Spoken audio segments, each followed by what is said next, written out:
तो नमस्कार। यूपी चुनाव का प्रचार बहुत तेज़ी से हो रहा है। वर्चुअल रैलियां की जा रही हैं क्योंकि चुनाव आयोग ने रैलियों पर लगने वाली भीड़ को रोक दिया है।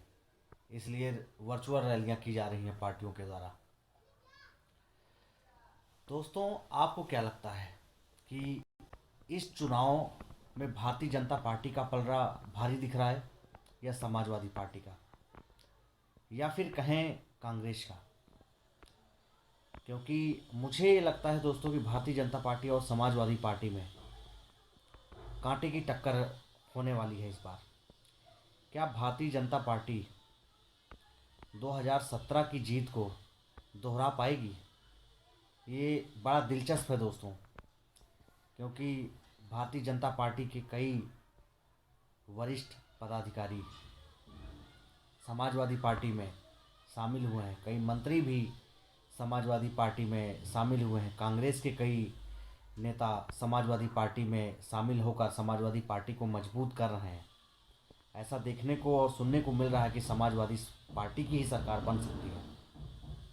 हालांकि सब पार्टियों ने अपने अपने प्रत्याशियों की लिस्ट भी जारी कर दी है।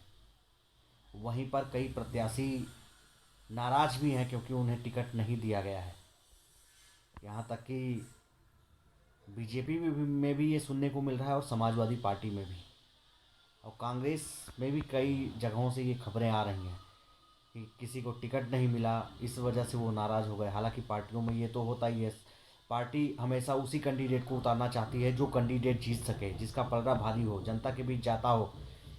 क्योंकि पार्टी उस व्यक्ति को चुनाव लड़ाकर नहीं उसको लड़ाना चाहती है जिससे वो हार का सामना करना पड़ जाए। इसीलिए ऐसे प्रत्याशियों को चुनाव में उतारती है जिससे जीत मिल सके। क्योंकि इस बार दोस्तों कांटे की टक्कर है। योगी आदित्यनाथ को कयास लगाए जा रहे थे कि वो अयोध्या से या मथुरा से चुनाव लड़ेंगे। हालांकि उन्हें घर वापसी किया गया है, गोरखपुर से ही वो फिर से चुनाव लड़ेंगे, ये ऐलान कर दिया गया है। हालांकि पहले ये कयास लगाया जा रहा था कि योगी आदित्यनाथ अयोध्या से चुनाव लड़ेंगे या हो सकता है मथुरा से भी चुनाव लड़ें, लेकिन अब ये एकदम साफ कर दिया गया है कि योगी आदित्यनाथ जो है वो गोरखपुर शहर से चुनाव लड़ेंगे। अब देखना ये होगा दोस्तों कि क्या 2017 की जीत को भारतीय जनता पार्टी दोहरा पाती है।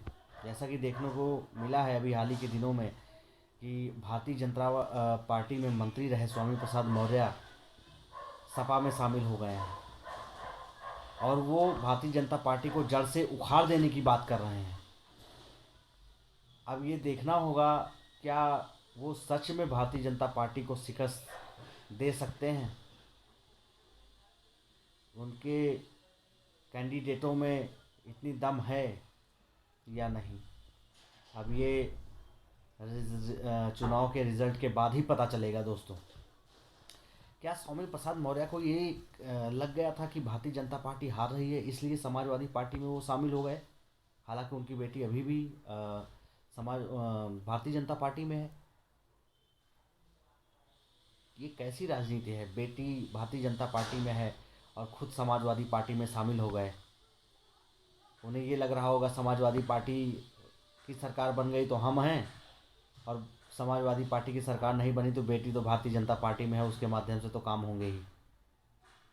लोगों की राजनीति कैसी हो गई है, कुछ समझ नहीं आता कौन सा नेता किस तरफ है, कौन सा नेता किसको सपोर्ट करता है और किसका विरोध करता है।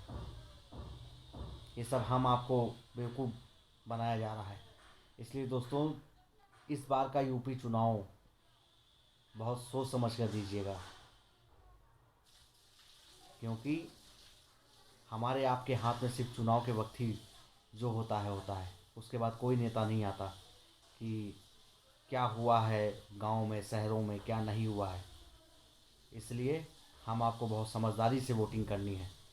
आपको जिसको लगे कि ये काम करेगा उसी को वोट दीजिए। अगर आप चैनल पर नए हैं तो कृपया लाइक शेयर एंड सब्सक्राइब कीजिए। नेक्स्ट वीडियो में फिर मिलेंगे। धन्यवाद।